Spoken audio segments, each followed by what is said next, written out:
Les doy la bienvenida a este diálogo y presentación, La astronomía en México antes y después de la conquista. La Universidad Autónoma de Nuevo León, a través de la Secretaría de Extensión y Cultura, les da la más cordial bienvenida a esta Feria Universitaria del Libro UAN Leer 2022, que con el lema de Libros por el Saber y con el Colegio Nacional como institución invitada, nos recibe con entusiasmo después de 2 años de pausa. Les recordamos mantener las medidas de sana distancia, así como el uso de cubrebocas que resguarde el área de nariz, boca y barbilla. En esta ocasión, en el patio ala sur de Colegio Civil, Centro Cultural Universitario, tenemos el gusto de presentar, en colaboración con el Colegio Nacional, el diálogo y la presentación de la astronomía en México antes y después de la conquista, de Susana Lizano y Luis Felipe Rodríguez Jorge, editado por el Colegio Nacional.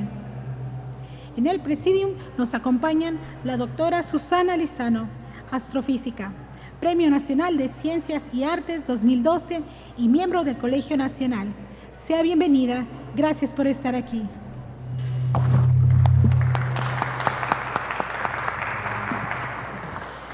Compartiendo sus reflexiones, nos acompaña la maestra Teresa Vicencio. Muchas gracias por su presencia. También le damos la bienvenida a nuestro público que nos acompaña en línea. Muchas gracias. Muy buenas tardes tengan todos ustedes. Muchísimas gracias por su paciencia.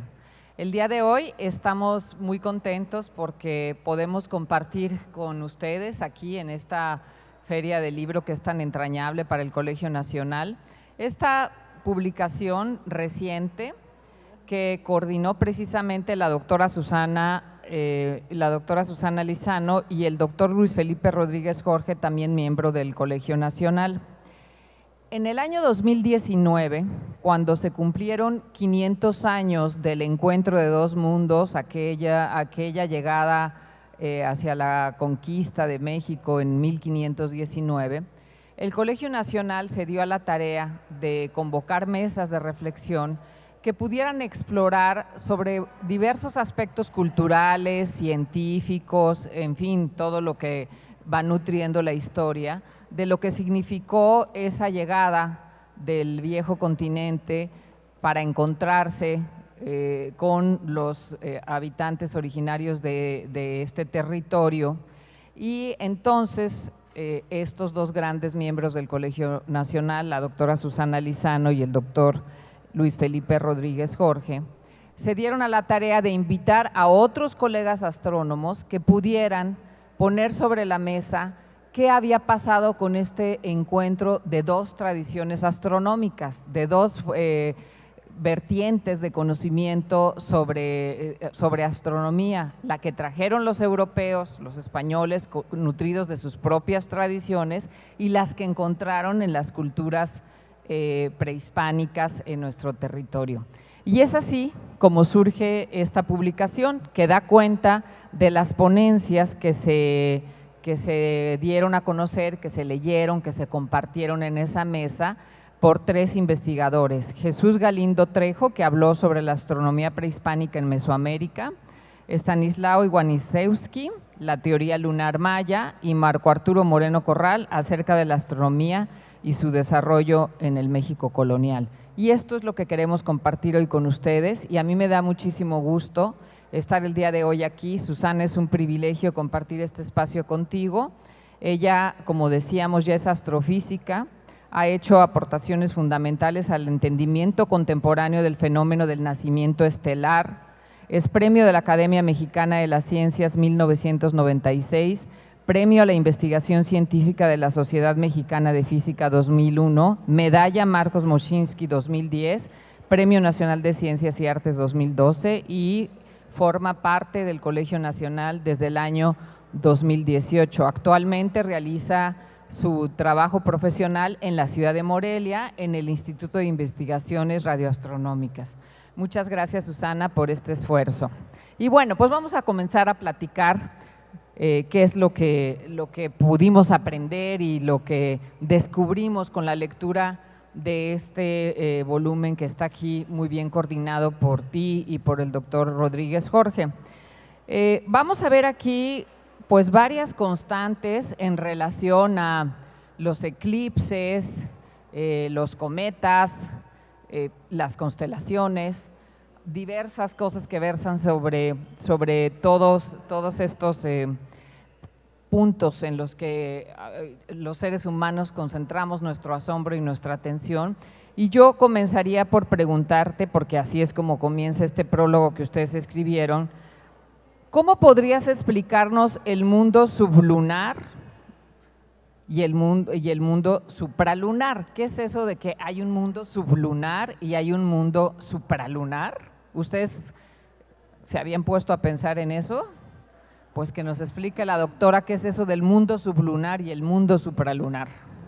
Bueno, esto se refiere a cómo en la antigüedad se dividían los espacios.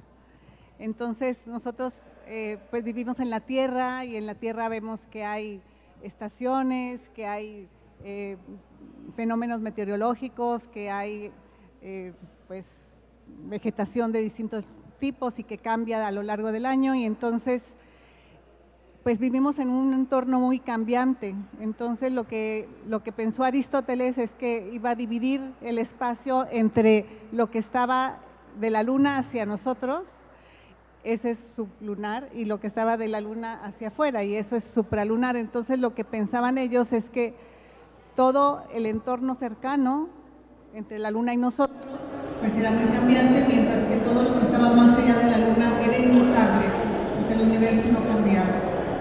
Eso es una concepción que pues sí tiene que ver con lo que vemos diariamente. Vemos la luna que da la vuelta, pero acuérdense que pensaban que el sol también le daba la vuelta a la Tierra, pero si uno ve el firmamento, pues el firmamento pues se mantiene fijo, ¿no?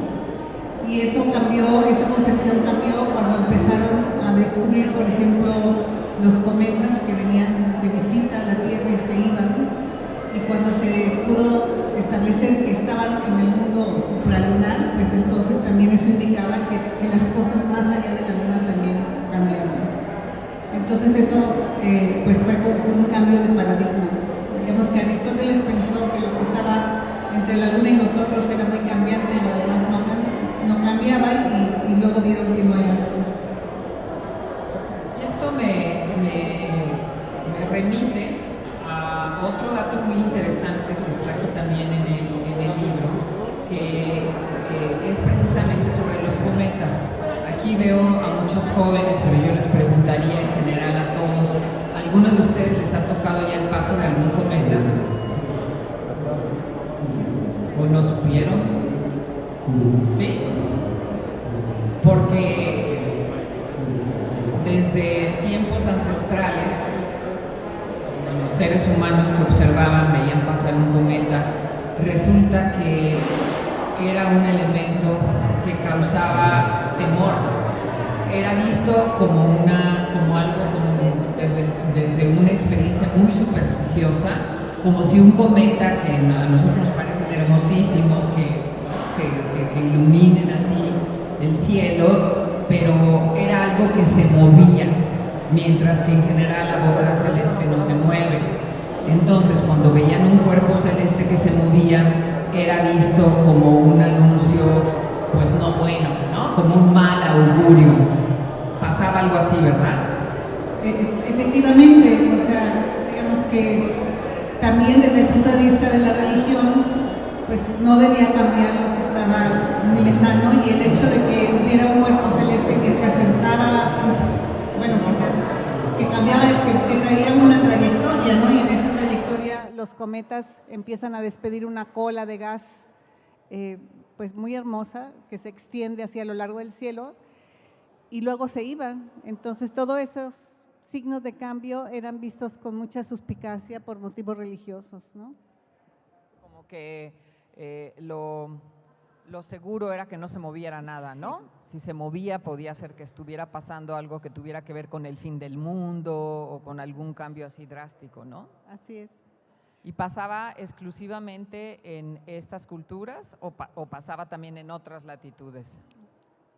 Es difícil saber, yo no soy experta en historia, pero sería una pregunta muy interesante. Sí, porque hay cosas que sí coinciden y otras que no. Por ejemplo, nosotros tenemos pues identificadas constelaciones, pero al final las constelaciones también son una abstracción que nosotros hacemos de lo que vemos, o las constelaciones son iguales para todas las culturas. Por ejemplo, ¿los chinos tienen las mismas constelaciones? No, efectivamente cambian. O sea, las constelaciones se refiere a los grupos de estrellas que se ven en el cielo y que pues los antiguos veían figuras que relacionaban con su cultura. Por ejemplo, Orión, ¿no? El cazador Orión, que tenía una espada y tenía un arco, o si no una carroza o unos dioses o unos animales a veces, ¿no? También como Piscis o ese tipo de figuras en el cielo. Pero es interesante que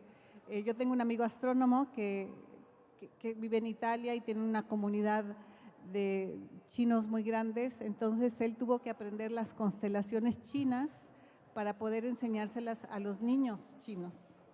Y es muy hermoso esto, ¿no? Porque ustedes no ven una constelación y se imaginan así como una casita china, pero es su cultura la que reflejan, o sea, nuestras constelaciones reflejan nuestra cultura. Y nosotros venimos de los griegos y los griegos vieron estas figuras en el cielo y resulta que los chinos vieron otras. Pero son las mismas estrellas, ¿no?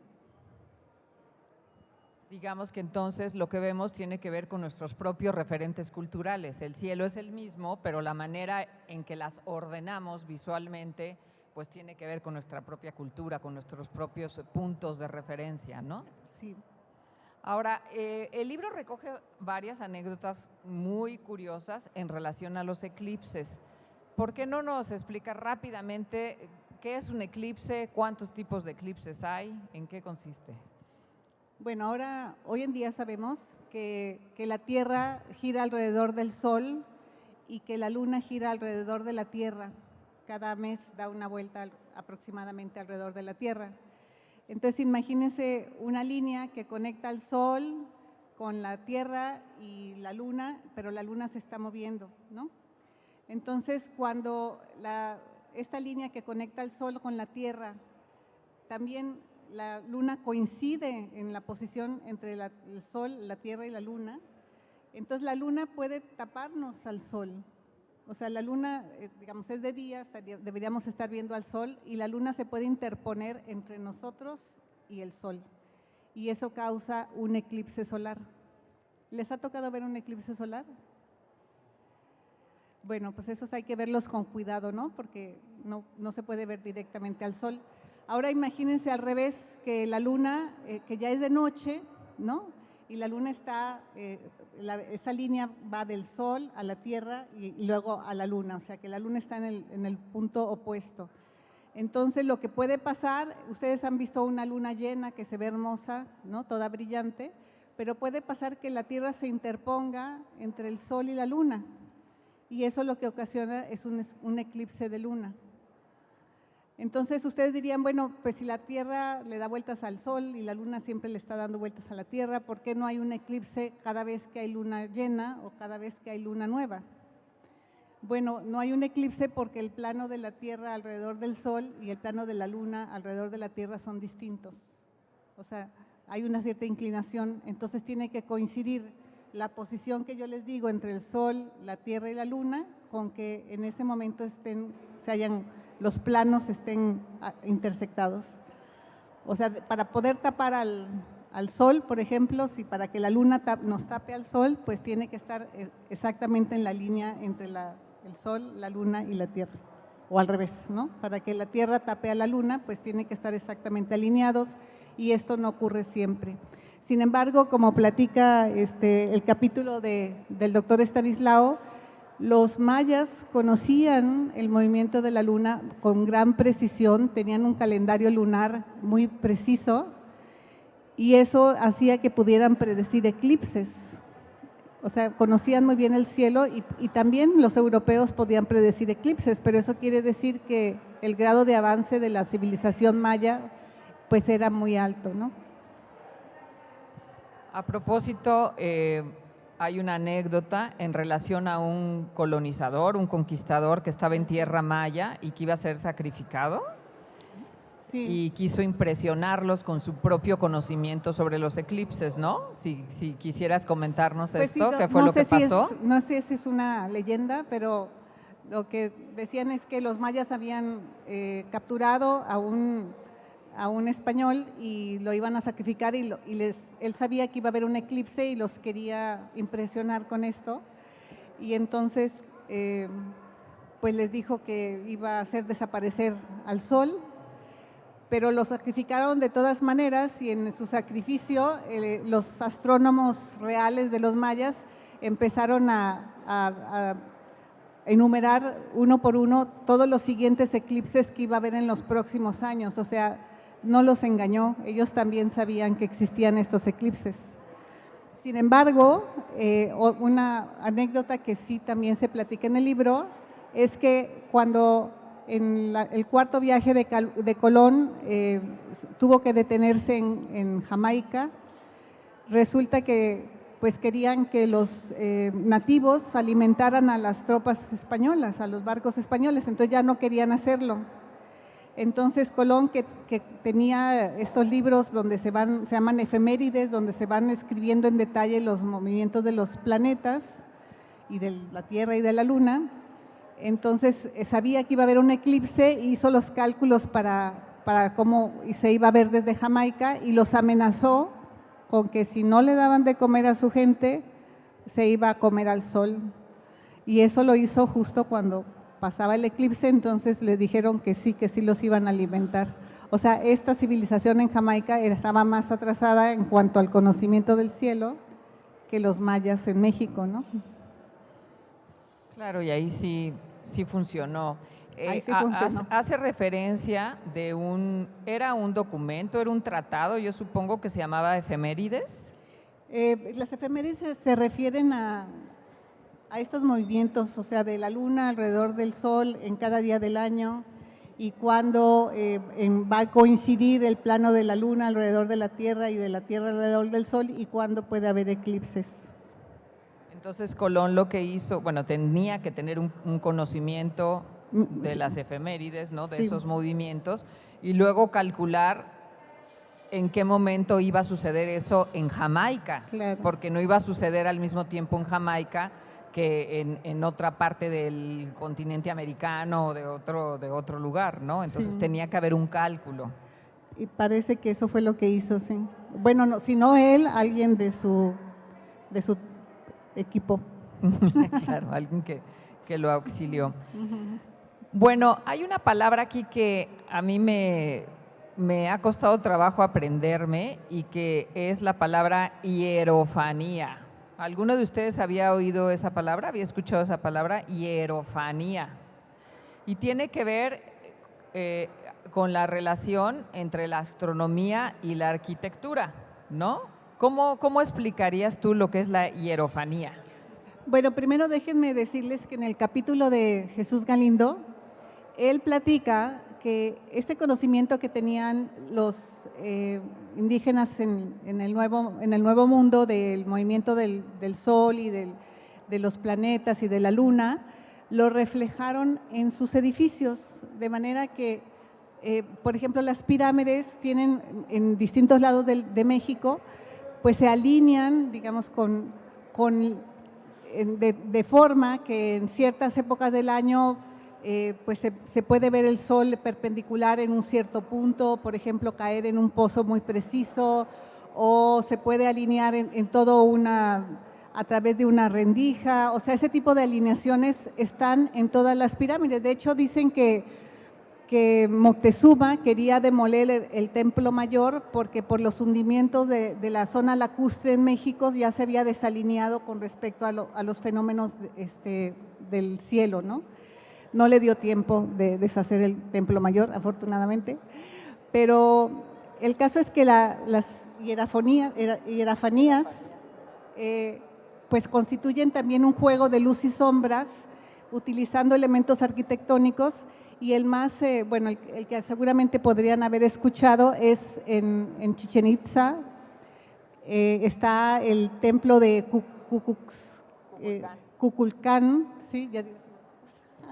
De Kukulcán, y en la época del equinoccio de primavera o el equinoccio de invierno, pues estas sombras que se consiguen con la alineación del sol se hacen ver como una serpiente que va bajando. Yo nunca la he visto, pero es algo que sí quisiera hacer. ¿Alguno de ustedes ha visto esta bajada de la serpiente emplumada? Y hasta abajo está la cabeza de la serpiente.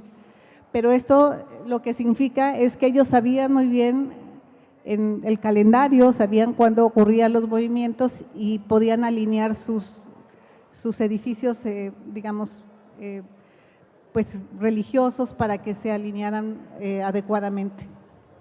Entonces, ¿nos repites la palabra? Porque es bien difícil. Hierofanía, con H, hierofanía. Y eso es, pues, estas… Es este juego de luz y sombras. Jugar con las orientaciones del sol, pero hay que tener un profundo conocimiento de cómo se mueven los astros, porque claro, si no, no podríamos saber para dónde va a ir la sombra y qué efectos se pueden causar, ¿no? No solo eso, sino que además quieres que ocurra en el equinoccio de primavera o en el equinoccio de invierno, y entonces eso quiere decir que pues conoces estas fechas, tienen un calendario o tenían un calendario muy preciso, ¿no? Digamos que son las evidencias con las que contamos ahora bueno, varias de las evidencias con las que contamos para saber el enorme avance, por ejemplo, de los mayas, sobre todo, ¿no? Sí. En términos astronómicos. Una cosa que a mí me impresionó mucho platicando con la doctora Lizano es que la cultura maya avanzó tremendamente con su observatorio y con todos estos conocimientos, pero a diferencia de la astronomía europea, ellos no alcanzaron a desarrollar un telescopio. Entonces, lo que ellos observaban, bueno, para empezar era importantísimo que fuera hacia lo alto el observatorio. Nosotros vemos en las zonas arqueológicas estos observatorios, pero sí tuvo que haber sido una labor particularmente minuciosa, delicada, acuiciosa, porque además no contaban con un telescopio. Entonces, todo lo que ellos iban intuyendo con un conocimiento a partir de la observación, la intuición, pues yo creo que es doblemente meritorio, ¿no? ¿O cómo compararías tú esto a diferencia de la astronomía, que ya contaba con un telescopio? Porque para entonces ya en Europa ya había telescopios. Sí, en realidad los telescopios no se utilizaron al principio. Por ejemplo, Galileo, que fue el que empezó a usar telescopios para ver los astros, no se utilizaban para ver las posiciones de las estrellas y de los planetas, pero se usaban para ver cosas que a simple vista no se veían. Por ejemplo, las lunas de Júpiter. O sea, hoy sabemos que Júpiter tiene como más de 60 lunas, pero hay unas muy grandes que son las como 4 lunas de Júpiter que se pueden ver dándole la vuelta y se pueden ver con un telescopio, no se pueden ver a simple vista. O los anillos de Saturno tampoco se pueden ver a simple vista. Entonces, más bien, yo diría que este tipo de observaciones con telescopio fue para descubrir las fases de Venus, por ejemplo, cosas que a simple vista no se podían ver. O sea, pero los movimientos, alguien no como yo, que necesito anteojos, pero alguien con una buena vista podía trabajar en eso. Digamos que es como una ampliación del conocimiento, no, sí, no algo que lo impidiera, ¿no? No impedía que ellos conocieran con mucha precisión el movimiento de la Luna y los planetas. Voy a abordar un último tema porque pues la idea es darles el micrófono a ustedes y que ustedes puedan conversar con la doctora y hacerle preguntas. En toda pues bueno, el trabajo de estas ponencias y bueno, todo lo que hay alrededor de estas culturas ancestrales, no solo las culturas mexicanas, sino la egipcia o la china, etcétera. Hay una relación importante entre el conocimiento astronómico y el poder político. ¿no? El conocimiento astronómico está ligado al poder político.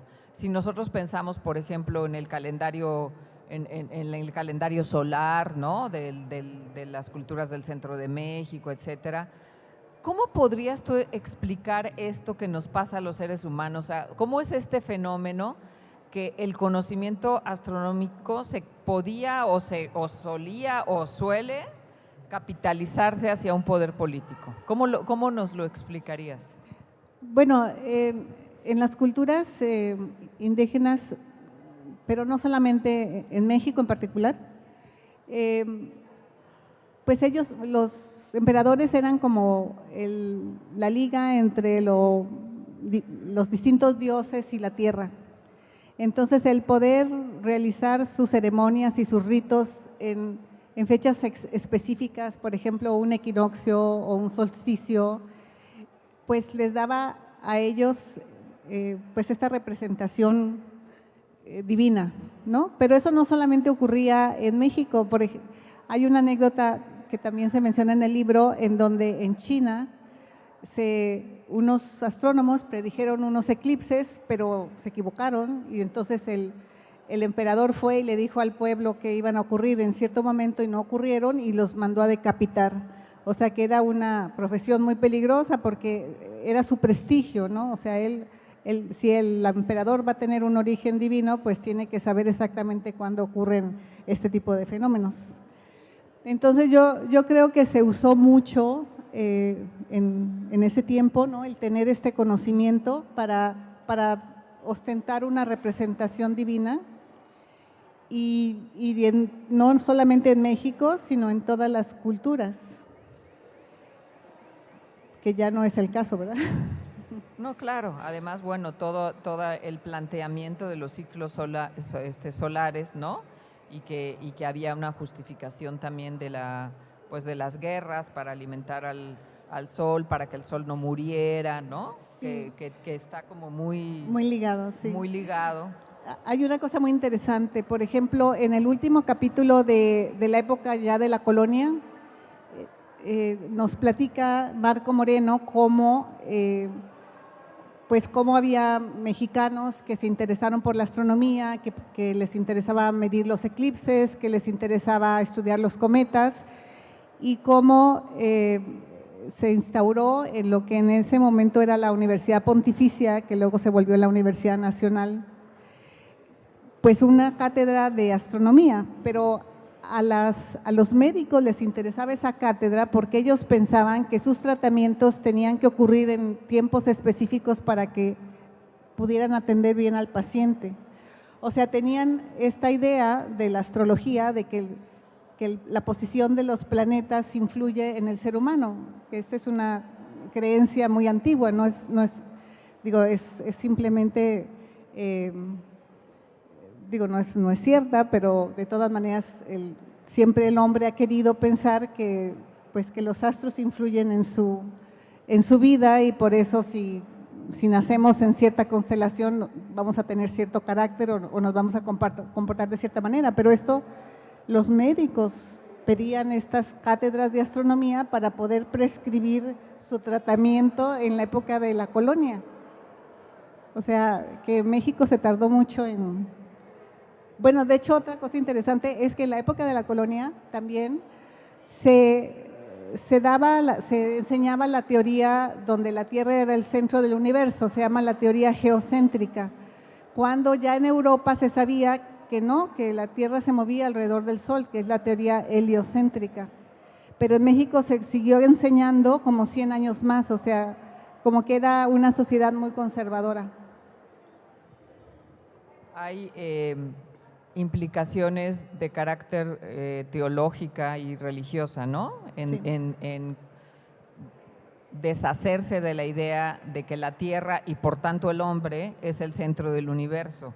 Claro. Y trasladarnos al postulado copernicano de decir, no, es que el centro es el Sol y nosotros somos una insignificancia en medio de todo eso, ¿no? Entonces, tú me decías que fueron más de 100 años, ¿no? Desde que se supo que la Tierra no era el centro del universo, a que las universidades de nuestra época colonial aquí, cambiara ese conocimiento en la enseñanza, ¿no? Pero eran implicaciones de carácter religioso, ¿no? Claro, claro. Muy bien. Bueno, yo, en lugar de hacerle ya más preguntas a la doctora, yo preferiría que ahora se las hagan ustedes con toda confianza. Ella me decía, pero, ay, es que yo no soy historiadora y si el libro hace muchas referencias históricas, bueno, pero ella es astrónoma y aquí se abrieron ya muchos temas, los eclipses, los cometas, las teorías del universo. Entonces yo creo que hay muchas cosas que ustedes quisieran platicar con ella. Así que, ¿quién dice yo? ¿Quién empieza?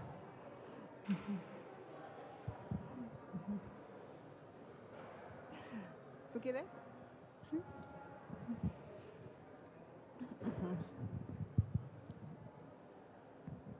Bueno, mi pregunta es un poco más histórica, sí, pero tiene que ver, por ejemplo, aquí en Nuevo León hay más de 800 zonas arqueológicas, muchas de ellas inexploradas, algunas muy importantes que sí se tiene registro. Yo no sé si hay alguna referencia histórica con respecto a los petrograbados, los petroglifos que hacían los nativos de aquí de Nuevo León, que datan de del 8000 antes de Cristo para acá, o si tengan conocimiento de eso, si haya hecho alguna investigación. Yo no, pero estoy segura que sí. Lo que no sé bien es cómo hacerle llegar la información, Tere. Pero luego que le digamos estas referencias, o sea, ahí es cuando yo les voy a fallar miserablemente pero estoy segura que sí hay estudios, pues de todas estas, digo no de todas, pero son ruinas efectivamente muy importantes. Entonces, pues ¿cómo le hacemos llegar la información? No, claro, aquí aprovecho para hacer una invitación que el sábado tendremos una conferencia aquí mismo con Leonardo López Luján, quien es un arqueólogo muy destacado también mexicano, del Colegio Nacional. Dará una plática sobre Mictlantecutli, pero puede perfectamente darte información al respecto. ¿Vale? Muy bien.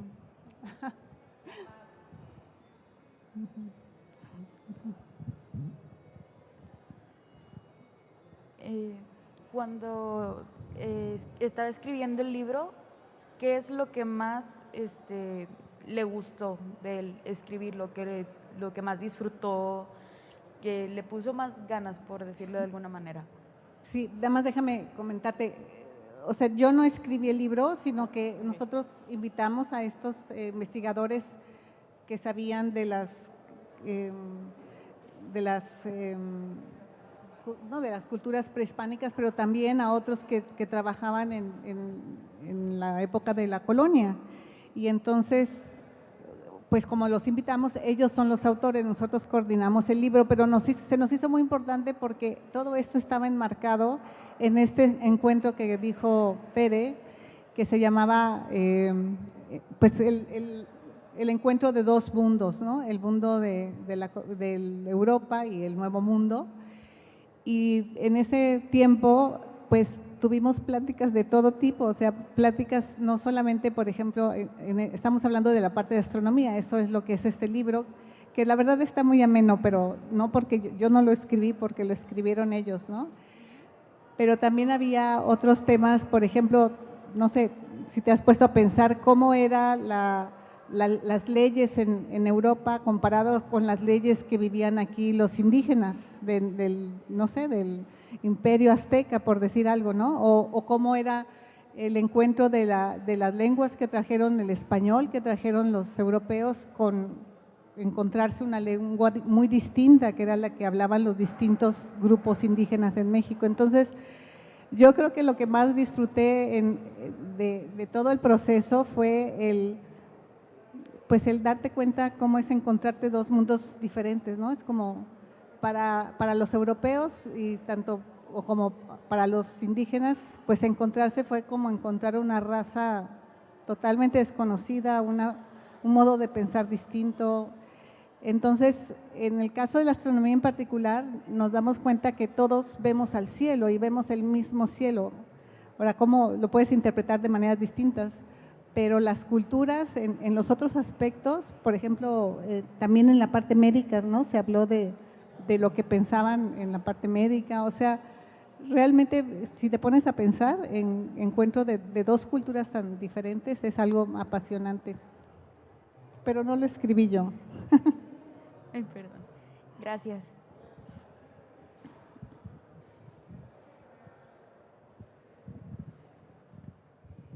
Muy amable.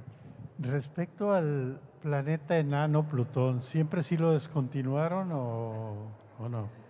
Se refiere al degradar a Plutón. Agregar lo que no fuera planeta. Sí, hombre, pues sí sigue degradado, por más que los americanos están muy enojados porque un americano descubrió Plutón. La verdad, el problema es el siguiente, que más allá en la órbita de Plutón y más lejos, hay muchos planetas que ahora se llaman planetas enanos, pero hay varios, incluso hay planetas más grandes que Plutón. Entonces, yo les digo, cuando hablaba un poco de este tema de degradar a Plutón y volverlo un planeta enano, es la alternativa entre aprenderse 8 planetas del sistema solar o aprenderse cada año más y más planetas, ¿no? O sea, pero entonces lo que hicieron para establecer la diferencia entre un planeta y un planeta enano era decir que, bueno, un planeta pues tiene que girar alrededor del Sol, pues todos giran, ¿no?, alrededor del Sol, que tiene que tener suficiente masa para ser redondo, ¿no?, porque la gravedad hace que un planeta sea redondo. Por ejemplo, una roca, pues no necesariamente va a ser redonda porque no tiene suficiente gravedad, pero el requisito que hizo que se volviera planeta enano es que los planetas limpian su entorno conforme van dando vueltas alrededor del Sol a través de los millones de años, pues van echando fuera todo el material que está cerca de ellos y quedan nada más ellos en su órbita alrededor del Sol.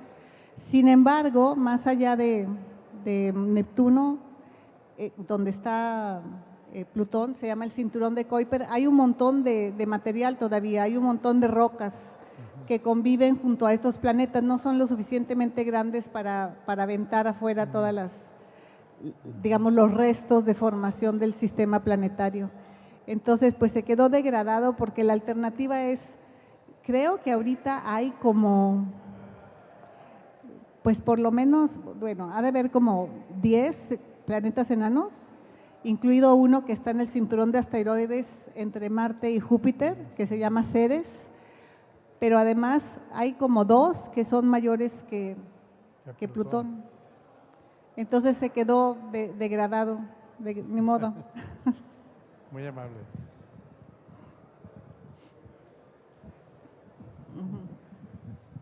Bueno, ahorita estaba recordando en algún programa de Carl Sagan, decía que todos los granos de arena de la Tierra no eran suficientes o eran, no me acuerdo si eran las estrellas o las galaxias, eran muchas más que todos los granos de arena de la Tierra. ¿Qué tan exacto era ese cálculo? ¿Cómo se puede pensar o ver desde...? Yo digo, recordé eso ahorita que estaba, ¿no? O sea que los granos de arena De la Tierra no alcanzarían para contar todas las estrellas todas las estrellas del universo. es posible, ¿Sí? es posible. Los números astronómicos son enormes, entonces digamos que solo en nuestra galaxia pues hay como 200,000 millones de estrellas, pero solo en una galaxia. Y luego pues hay como 200,000 millones de galaxias que podemos ver.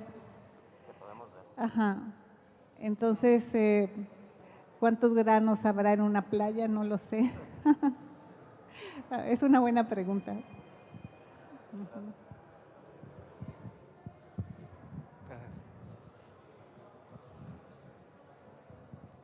Buenas tardes, felicidades por el libro. Medio en broma, medio en serio. ¿Creen los ovnis? Pues miren, yo creo como astrónoma, los astrónomos en general creemos que hay vida en otros planetas. ¿Por qué? Bueno, pues porque hay tantas estrellas y alrededor de cada una de ellas se forma un sistema planetario que bueno, las posibilidades son muy altas. Esta vida como la vemos los astrónomos, es simplemente buscar evidencia de, por ejemplo, productos biológicos en la Tierra. Si vemos la atmósfera terrestre, el oxígeno está producido por estas plancton que hay en el mar, ¿no? Entonces, puede ser una vida unicelular o puede ser una vida multicelular, eso los astrónomos no lo van a poder saber, ¿no? Tengo amigos biólogos en el colegio que son muy escépticos porque ellos ven el origen de la vida como tantas posibles, en un proceso muy complejo donde en cada momento hay la posibilidad de irse en una dirección o en otra, y en una hubiera habido vida y en la otra no. Entonces, digamos que los biólogos y los astrónomos tenemos una visión diferente, pero porque ellos piensan en vida quizá inteligente. De todas maneras, hay tantas estrellas y tantos sistemas planetarios que yo personalmente creo que sí puede haber vida inteligente. Ahora, si son inteligentes, ¿por qué tienen que llegar hasta acá? O sea, las distancias son enormes, ¿no? Pues sí, o sea, las distancias son enormes. O sea, una civilización que pudiera llegar hasta la Tierra tendría la tecnología para vernos desde lejos y para ver cómo destruimos el planeta, cómo hacemos guerras sin sentido y nos peleamos entre nosotros. O sea, verían una civilización bastante primitiva. No tendrían que llegar hasta aquí. Y luego es bastante curioso que todos estos ovnis normalmente van a visitar a un lugar muy remoto en lugar de comunicarse con los líderes mundiales, que tampoco digo que tengan la mejor información. Pero, en fin, yo creo que sí hay vida, lo que no sé es, pues, posiblemente hay vida inteligente, no necesariamente la vamos a contactar porque estamos muy lejos, pero si ellos tuvieran esa tecnología no necesitan venir físicamente porque las distancias son muy, muy grandes, ¿no?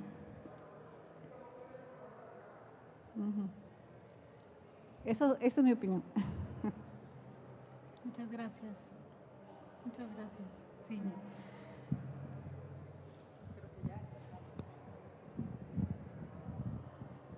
Muchas gracias. Vamos a ir concluyendo. Yo quiero agradecer a todos ustedes su presencia. Quiero pues felicitar también a nuestro director de publicaciones, Alejandro Cruz, porque hace ya algún tiempo que diseñó y echó a andar esta colección que se llama Opúsculos, que si ustedes voltean, el Colegio Nacional tiene su stand justo aquí atrás y van a encontrar estos libros de canasta que andan por ahí dando la vuelta, y que precisamente es un esfuerzo del colegio por poner al alcance, con precios muy económicos al alcance de todos ustedes, títulos como el que hoy estuvimos aquí conversando. Y yo le pediría a Alejandro Cruz que nos indique cómo está la posibilidad de la firma de libros. Muchas gracias, Tere y Susana, felicidades a ambas. Bueno, les cuento rapidísimo, aquí está, como bien dice Tere, la bicicleta, si quieren comprarlo pueden comprarlo aquí. Y vamos a irnos después a la parte de aquí del fondo, que es en el lobby del Aula Magna, se llama. Ahí tenemos una mesa donde podrá firmar los ejemplares la doctora Lizano, entonces ojalá puedan animarse.